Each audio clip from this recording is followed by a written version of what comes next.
What's up, everybody? This is the Sports League Podcast, back for another week. I'm your host, Alex Leak. We got John Abraham back on. Great to have you on, as always. Ready to talk some AFC East. Yeah, Excited? yes, sir. I'm very excited. You see what I got on. You see what I'm repping 25 years later. So I'm still trying to represent them and see what they got, see what they're going to be doing this year. I'm hoping AG has a lot of success. Hope they give them the time to make that team great. You know, with New York, they don't stick with stuff long enough, even especially with players, but coaches have been kind of erratic now lately too. So hopefully they can stick it out. Yeah, I'm excited for Aaron Glenn. I think he's going to do really well, and I'm rooting for Justin Fields. I never wanted him to leave Chicago, so I'm still rooting for him. Hope he has a big year. But yeah, let's get into this. I mean, this is our 2025 AFC East preview. The Bills have been dominating this division. They're seeking their sixth straight. They've won the last 5 in a row division championships, and it's pretty crazy. The Bills have dominated recently. The Patriots dominated for years with Tom Brady, and the two teams left out. The Dolphins haven't won a division title since 2008. The Jets haven't won a division title since 2002. It's crazy, John, that you were on that team in 2002. How have the Jets not won a division title since then, you know? Well, first of all, you had the greatest player for about 20 years straight, so you got to give him credit for that. And I think that Yeah. shows longevity, and that shows how great he really is as a player. You know, back in the day, a lot of people talked about how Jordan knocked so many people out for getting championships or so many people from having rings and things. So you definitely see the impact that Brady had now. 23 years later, and they still haven't got there again. But they have had teams, they have had players that were, I guess, good enough to be in that. But it was just like the systems. Like you keep getting great players. You keep getting great players, and you just keep going someplace else. Because a lot of these players I know that I played with end up going to other places. They end up going to New England. Basically, I'm saying going to New England getting rings. So it's like you can't speak with them. Like you can't beat them, join them, right? Yeah, it's been wild, and it's crazy to think back. I mean, do you remember that 2002 season? You were a Pro Bowler. Remember beating the Colts, Peyton Manning's Colts 41-0 in the playoff game? That always blew my mind. I can honestly say I don't remember a lot about football. Like, that's why I like talking to you. That's why I like talking to Amanda. That's why I like doing the podcast now, because it makes me go back and watch film. It makes me go back and see stuff I was in. And I was in some incredible games. I always tell people I just don't have that play. That's the only thing that's missing in my career. If I had that play, like a great interception or a sack calls for to win the Super Bowl, like the James Harrison, the pick six. Yeah. Everybody, some people like, Santonio Holmes, the catching ends. It's like some people just have that Tyree. Like we would have never heard of Tyree if he didn't make that catch in the Super Bowl. So I think that's the biggest reason why I'm probably not in the Hall of Fame now. But I do appreciate you asking me about 2002. I can remember one thing about that team in 2002. Man, we were so hungry. We were so hungry because I think the first year we had the 4 rookies. And then the next year I made the Pro Bowl that year also. And then this year, it was kind of like the third year. Chad was playing now. Sean was playing now. Coles was playing. It's like everybody in our class was like really getting off, and we was really make that stride on being a great team.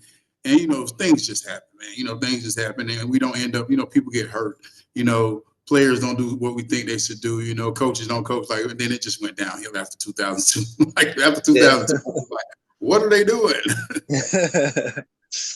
Yeah, it's crazy, but hopefully the Jets can get back soon. It'll be good for football. It'll be good for New York, and we'd love to see them. And I think Aaron Glenn's the coach to do it. I trust Aaron Glenn. I think he can turn this team around. And I'm sure you're excited for that as well. So I feel if they give them time, and I think with a lot of coaches, they're not getting time like that. People want that instant.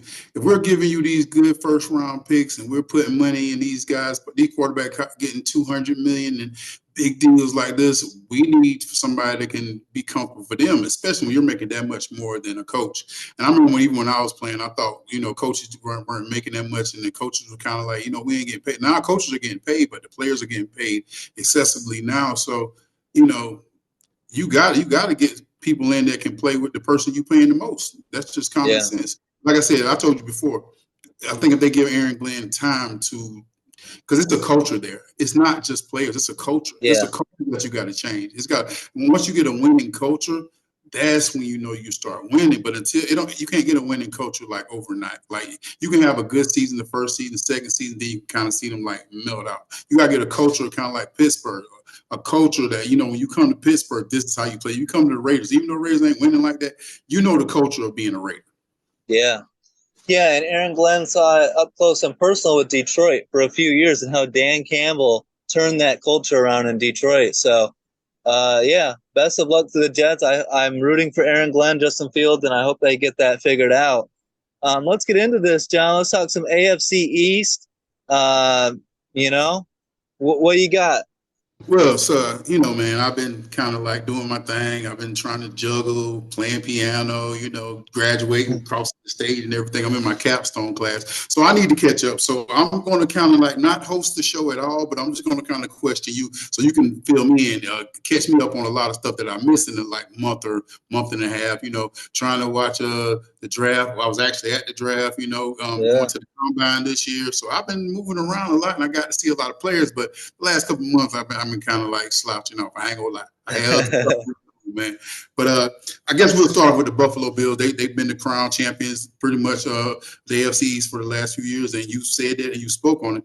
So how much pressure is on Josh Allen this season, especially after signing new weapons like Josh Palmer and Joey Bosa and coming off the MVP year? Like it's not like everybody thinks that Lamar really should have won it again. How do you feel about Buffalo in this situation right now?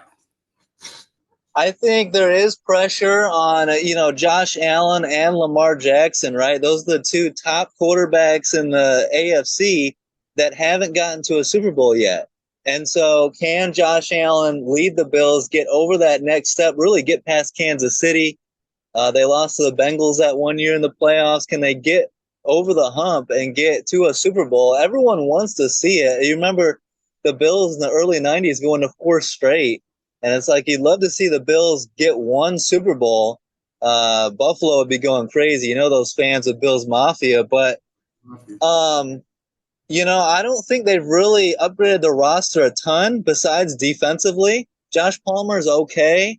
Hopefully they get the James Cook thing figured out. I think James Cook is vital to their success on offense. They were a 500 team in 2023 before they fired the OC Ken Dorsey, put in Joe Brady. He started getting James Cook a lot more involved. Okay, so you're pretty much saying that could disrail the 6 straight AFC titles. So you really feeling like the biggest part is going to be James Cook and not Josh Allen this year? Is that what you're saying? Or you're just kind of saying if they want to compete again for that title, they're going to need to have to get him back? Yeah, I think Josh Allen is great. He can shoulder such a huge load, but he needs a little bit of that pressure taken off of him. And James Cook is such a reliable, solid running back in that backfield.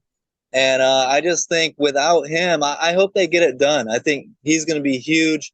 And another thing that we figured out with Josh Allen and this team is that he prefers to have receiver by committee. He doesn't want to have to force the ball to Stephon Diggs and give him a bunch of targets. He likes, he has a great familiarity with Khalil Shakir. You're starting to see the progression of Keon Coleman going into year 2. I like the Josh Palmer addition if he can stay healthy. You got Curtis Samuel and some of these guys. If they can stay healthy, again, the Bills are definitely threats to get to a Super Bowl, And also for him to be a great AFC quarterback, like you think about Tom Brady, you think about Peyton Manning, 2 quarterbacks were able to do it with a committee and not just one main big receiver. Do you think the Bills focusing on all 5 top draft picks on defense was the right move, given how the key offense was under, Joe Brady late in 2024, and also, Von Miller he's not the Von Miller from the past. There's going to be a lot of different stuff in there. So do you feel like them focusing on the defense after we have the MVP, after we have this guy, we went and got a receiver, like you said, having James Cook, but don't you think these 5 defensive picks are going to be vital, or how do you feel? Do they overshoot their wide? I like it. I think Maxwell Harrison in the first round, and I think he's pretty much the number one corner, like, and definitely potential. You got him. Let me pull up their roster here, but Maxwell Harrison is a great addition in that secondary with Christian Benford and those guys. But I love what they did on the D line as well with Landon Jackson, TJ Sanders, and Deion Walker. They also got safety Jordan Hancock from Ohio State. TJ Sanders is from South Carolina, right? You like him? Yeah, I think TJ's going to be good. I think Deion is also going to be a nice fit in there. I think if their defense plays even 50% Yeah. better last year, I think they'll be okay. I think this is a Josh Allen team. I believe in him more. Last question about Josh Allen before we move on. Do you think Amanda is going to be mad because he's getting married to that beautiful actress from Sinners? Who's going to be mad? No, Amanda. Amanda? Oh, yeah, she's definitely mad. Josh Allen's off the market now. Yeah. So But you think she was watching Sinners with attitude? yeah, she was all over that. But Yeah. I mean, yeah, she agrees with me that James Cook is a huge factor. The defense getting better should help a lot. It doesn't help that Joey Bosa's like already hurt, and he's been hurt a lot lately. Hasn't been very as productive in the last couple of years. So, that kind of hurts losing Von Miller. We'll see. I like Cole Bishop, that safety they drafted last year. If he can continue to develop, I like him a lot out of Utah. They brought back Tre'Davious White.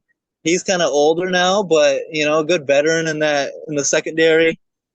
Hopefully Maxwell Harrison is a home run pick. They need him to perform really well. That would help a lot. But I see no reason why this Bills team can't win 12, 11, 12, 13 games again and be a high seed and then, hopefully have home field. That's going to be big. So I guess you say what they're doing, or I think they're planning for the future. And the funny thing is, though, you look at a team like Miami that's getting older now with Tua, Yeah. with the Tyreek Hill situation, and with Jalen Ramsey getting a little bit older. Are we witnessing a rebuild in that program finally? Even though we had Tua seemed like he was just young 2 days ago. I mean, Yeah. Tyreek Hill was just in Kansas City looking like he was 21. But now you have these guys like Jalen Ramsey. Now they're like vets or going into their 10-year, going into 6-year. So is it time for us to witness this rebuild? I mean, it's looking kind of shaky, man. You had a few guys retire on their team now. So maybe they should get a little more in the draft. So what do you feel about that? Yeah, I think it's getting close, and I'm not optimistic about this Dolphins team this year at all. I saw this coming last year, and I was a little bit down on them last year. They missed the playoffs, and I definitely see it this year. I don't think they're going to be a very good team this year. They might, keyword might, finish last in this division. Tua needs to stay healthy first and foremost. I think he hasn't played more than 12 games, like once, has played more than 12 games in a season. So if he can stay healthy, cross your fingers there. I like that they brought in Zach Wilson as a decent backup, because the backup's likely going to play a couple games. They did draft Quinn Ewers, which is surprising to me. John, how surprised were you that Quinn Ewers, who's in the college football playoff, a great quarterback at Texas, goes in the 7th round? Do you think that he's just not going to be a pro quarterback? He's more fit for college? He might be one of the guys that we see like San Francisco. I think, Yeah. or what everyone's saying now, he might be a new Geno Smith. I think people are. It's crazy because you don't have to spend a lot of money for a great quarterback anymore, and that's the crazy thing. You can get him late in the draft, or you can wait for him to develop, and they may feel like he can develop into a great quarterback. And so if Tua or something happened to Tua, hey, we can, grab this. So I think it's a good pick, but I think. I think is the Dolphins going to stick with Mike McDaniel or Tua Bond 2025? I think that might be the biggest question. Or if they miss this playoff berth, especially I think juggling John Smith was kind of like a bad thing for me. I think John well enough to get a new contract, and I think he was a good safety net for Tua. And especially with Tyreek not really being the Tyreek Hill that we're used to. So I'm kind of like, What do you think about it? What do you think the chances of this being a team that we see 2026, 2027 with the same lead guys? Yeah, I think they have to make the playoffs in order to bring back Mike McDaniel, and if they don't, then what happens with Tua, right? And I don't understand this whole thing with Jonnu Smith. He had an amazing year last year. We were talking about this on the pod last year, how Jonnu Smith was a key part of their offense. 88 catches, career high last year, 8 touchdowns, and a real important like safety blanket for Tua. If Tyreek and Waddle aren't open, he's looking at Jonnu Smith. You know what I mean? And to be dangling him out there in trade talks, I don't get it. I don't know what the Dolphins are doing. Jalen Ramsey's in trade talks. Tyreek Hill's been upset.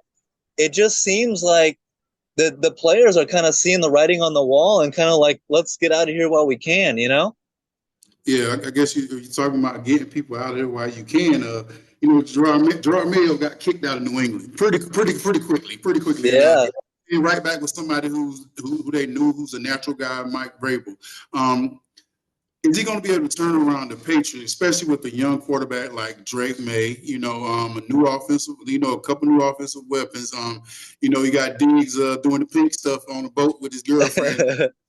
Is it going to be a big impact? Is Diggs going to end up being a distraction? Now, that's a good question also, but there's so much stuff is going on, which I think he'll be okay when the season starts. But is it going to be a distraction? And, you know, Tom Brady dating Giselle, you know, so we got another scandal type year going on in New England? Or are they going to be able to focus on, you know, winning this year? You know, not having the Tom Brady, not having the head coach that they had in the past. Do you think they can focus in and win games and not let the outside stuff distract them too much in the football game?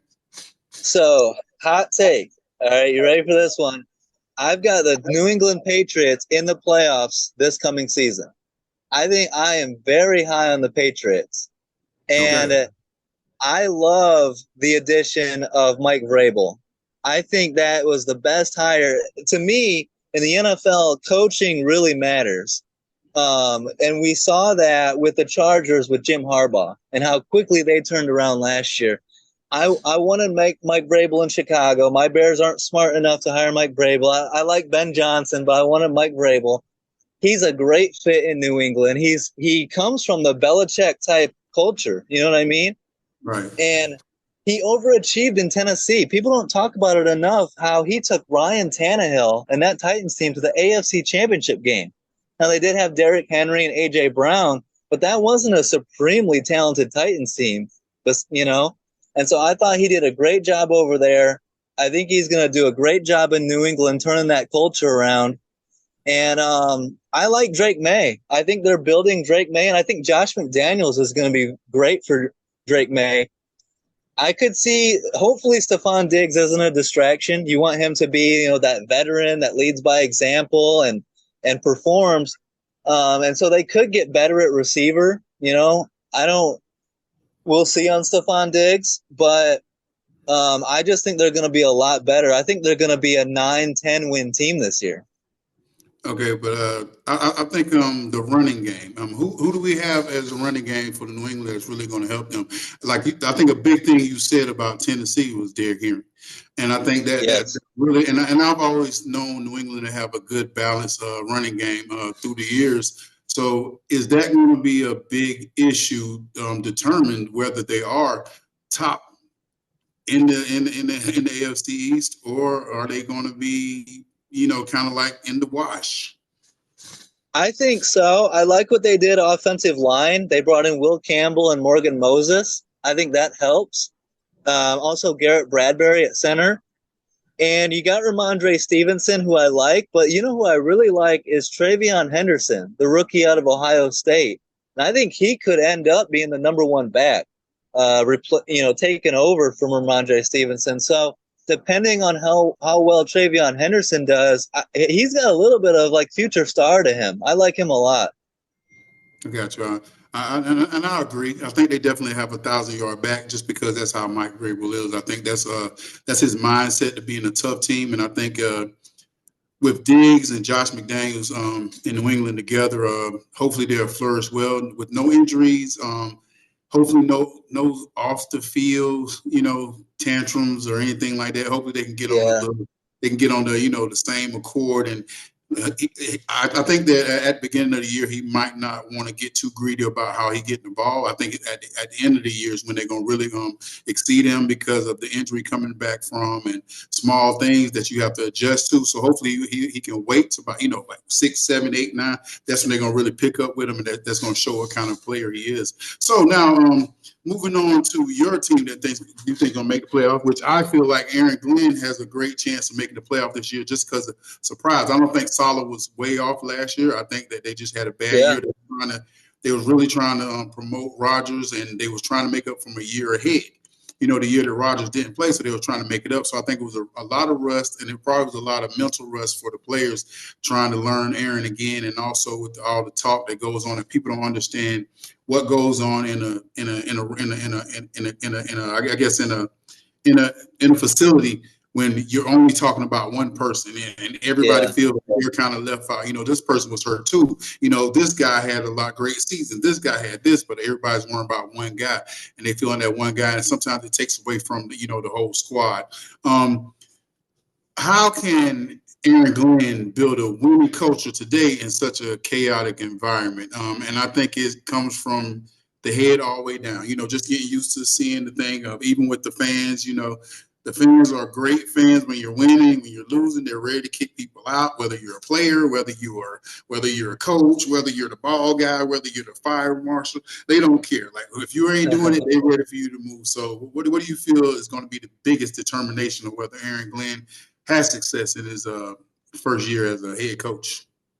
I think so. It's going to require patience. I didn't like that the owner fired Robert Saleh when he did last year. I think that derailed the entire season. I think they should have stuck with Robert Saleh and waited it out. I love the Aaron Glenn hire, though. He comes from Detroit with that Dan Campbell, like we talked about, that culture. And so he's going to, I love it. Being drafted by the Jets and now being the head coach is so cool. I like Justin Fields. I'm going to be rooting for him. But I think the key, honestly, I think this guy is going to have an immediate impact, is the guy you introduced at the draft, Mason Taylor. I think he is going to be great for Justin Fields. And it's something the Jets haven't really had in a while, is like a star go-to tight end, right? Right. And so, right. Yeah, I think, and he's got the pedigree, the son of a Hall of Famer, those Taylor genes. So I think that's going to be great for Justin Fields. Feed Breece Hall. They're going to need the running game going. And I like the two tackles. You got Olu Fashanu and Armand Membu. I think that's a great foundation as well. So with a lot of quarterbacks coming out next year, and it's going to be a big difference. Do you think Justin Fields can be the long-term decision guy, the long-term play caller? You think he could be the guy that's going to take the Jets for the next 5 to 10 years? Do you think? And I think if you add Aaron Glenn and him together, do you think they can make something that is different? They can make something that can last for a few years. Like I said, I just feel like you just need time, I feel like with everything, if you give them time, like give them that 1 or 2 years of maybe they get 9 wins, maybe they get 10, or maybe they have one bad year, but then wait for that year for them to scoop up so they can see the players really come. Signing Sauce Gardner back, signing all these guys. So they have 3 guys that are like Johnson. All these guys are ready to be paid and everything. So you think they're not going to play hard? Yes, they will. So I think it's going to be a different type situation this year. So they have a lot of weapons, especially on defense. Only thing Justin got to do is hand it off real and make sure he makes the nice short passes and turn them into big plays. And I think you'll have a good team. So I don't expect anything negative at all this year from them, besides growing pains. And I think just in New York, it's always going to be growing pains in New York, whether you're with the Giants, whether you're with the Jets, because there's so much more to football in New York than it is about the damn ball in the middle of the field. Yeah, and I think Aaron Glenn is built to handle that. I think he's going to handle that really well, playing there and being in that city and just knowing what comes with that. For Justin Fields, I'm rooting for him. I want him to do well. I think it's going to be a learning curve. It's a new system, new city, new teammates. So this year, I think is going to be some highs and some lows, and I think for Justin Fields, he needs to do well this year. And then I think regardless, I think the Jets are going to draft a quarterback, bring him in, and then Fields is going to have to prove it and compete with that rookie. And can Fields keep the job, or will the rookie replace him, and then the rookie be the franchise guy going forward? So that's going to be a key going into year two, is how do the Jets, do they hit on the quarterback, and can they get a franchise quarterback either by pushing Fields up to that level or the young guy taking over? I think that's going to be key. But, Garrett Wilson, they could get more receiver. Alan Lazard's probably going to end up going to Pittsburgh, in my opinion, Right. with Aaron Rodgers. They brought in Josh Reynolds and Tyler Johnson. Those are decent pieces. I like Arian Smith in the fourth round. I'm looking for Malachi Corley to start stepping up in year two. I hope he does. He's a good young piece. How are you feeling about it? Well, like I think the biggest thing what you said was going to be Mason Taylor, and I think they need to make a splash in the second round, or even in the first round. They got like a guard. I'm like, who the heck is he? But I think they still need a splash with getting on. Even I talked about them maybe like giving him 99. Even they did it just for the preseason, because the other kid changed his number to 9 now, so he's not wearing it. So 99 is floating out there. You could have That'd be threw it cool. out. Yeah, because McDonald changed his number to 9, so yeah, it is what it is. But I think that for this team to be extreme, the owner is going to have to let them play. The owner's going to stay out of the locker room. The owner's I know he walking around with the Woody chain now, and I love Woody. Woody's cool with me now, but I'm just being honest. Just leave it alone. Just stay in the box. Don't worry about all the extracurricular stuff that's going on. Just own and make sure you have the right people in the right seats. Okay, what are you doing, GM? What are you doing, head coach? Okay, cool. Yeah. That's all I'm gonna bother y'all. I'm gonna stay up here and I'm gonna let y'all do the thing.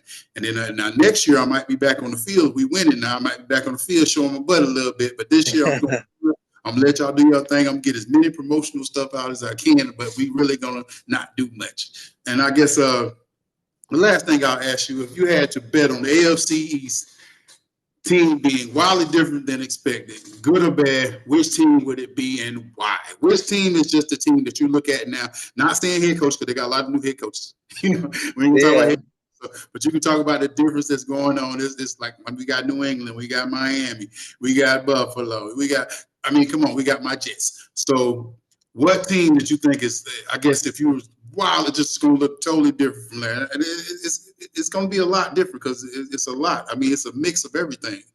From last year, you're saying? Yeah, from last year. Different from last year? Good or bad? So, the most different. Again, the New England Patriots. I think they're going to be very good this year. I really do. I think they're going to be very competitive. I think they win. I think they could win 10 games, 9 comfortably. I think they could win 10, maybe even 11. I don't think they're going to win the division and steal it from Buffalo unless the wheels fall off in Buffalo. Like James Cook doesn't play, he gets traded, and they suck. But I think they make the playoffs. Just to me, I strongly believe that coaching matters, and coaching can turn a team around quick. And that's why I love what the Jets did with Aaron Glenn. And I just have so much faith in Mike Vrabel based on what I saw in Tennessee and knowing the Patriot way, plus bringing Josh McDaniels with him. I love it. I think it's a recipe for success. And you've got Drake May going into year 2. I think Drake May takes a huge step forward in year 2, and he gets into that conversation with, Bo Nix and Penix and those rookies from last year, Caleb Williams, guys like that. So I love what New England's doing. You got Christian Gonzalez over there in the secondary. They brought in Carlton Davis, who I'm a big fan of. So you put him opposite Christian Gonzalez. I just think New England, Milton Williams from Philly, on that D line. So I think the Patriots are going to be a much more competitive team, whether they make the playoffs or not. Just much more competitive, a lot harder to beat on a week-to-week basis. I agree. I concur. And also, we're talking about the AFC. Don't be bringing the NFC South in this. Don't talk about. Don't bring them up yet. We'll talk about that later. Well, man, I think you did great today, man. The That's the Leak podcast today. I think you did good. I got a lot of information I need to know. Amanda will be back in like a while from now. So Yeah, we'll get her back. yeah, She's like, I need a break. I'm going to convince her to get back sooner than she wants. she deserves a break, man. Let her enjoy Yeah, it. I know, it's true. She does. Man. Real quick, week 1 is Steelers Jets. That's in New York, right? Or is that in Pittsburgh? I'm going to pull that up. Yeah, you got to But pull that up. Yeah.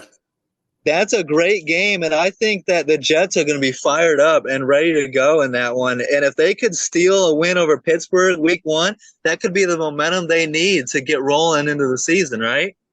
Well, you know, the defense is going to be ready for Rodgers. You watch him Yeah. for 2 years, like even in preseason or the preseason the first year, then you had the second year. All you got to do is watch and know all his calls, know all. So think about it as a new quarterback coming into a place. You got to learn all new calls for that spot, but people know his mannerism. So it's going to be that defense is going to be on his butt, man. You might just look for 11, 9, 95. Look for all those guys to be in the backfield a lot that day. Like, not saying New England. Not saying the Steelers offensive line is where it needs to be exactly, but they're going to find out that first week whether they're ready or not. Oh, yeah. They're going to be hunting. And, yeah, they want to get after Rodgers. They want to make Rodgers look bad. It's in New York. I just think the fans, the defense, Fields is going to be fired up. Remember, Fields played at Pittsburgh last year, so he's going to be fired up as well. Let's go ahead and mark that one as a W right now. I'm going to go ahead and say Jets win week 1. They know what they're doing with that schedule, man. Yeah. But this was awesome. It was a lot of fun. I like the different format. I like you bouncing some questions off of me, and it was fun back and forth. And, yeah, let's keep this up. And, you know, if you're available, let's bring it back next week, talk some AFC North, whatever, you know, getting ready for this season, whatever time you got available. But always appreciate the time making the time to come on the show. It's an honor having you on every time. We'll get Amanda back soon, and we'll get this train rolling. I can't wait for training camp and preseason. I'm ready for football now. Right. Because basketball is good, but hey, once you start smelling that grass, it's ready. Yeah. Yeah. So, all right, brother. Good stuff, man. Appreciate the support, everyone. Don't forget to like, subscribe, leave a comment. Have a great week, guys, and peace out.